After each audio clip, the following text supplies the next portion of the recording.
Kecelakaan beruntun tol Purbalenyi, penumpang histeris mobil hingga bertumpuk.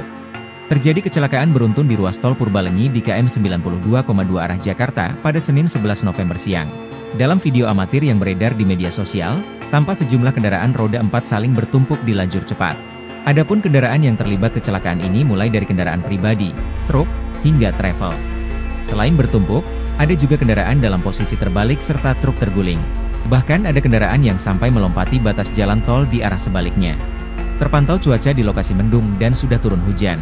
Sejauh ini belum diketahui penyebab pasti dari kecelakaan beruntun ini, termasuk soal adanya korban luka atau korban jiwa dalam insiden ini. Sejumlah orang yang merupakan penumpang dan pengemudi kendaraan tampak panik dan histeris. Akibat kecelakaan beruntun ini, terjadi kemacetan panjang. Petugas Jasa Marga dan PJR Tol Purbalenyi saat ini sudah berada di lokasi untuk melakukan evakuasi.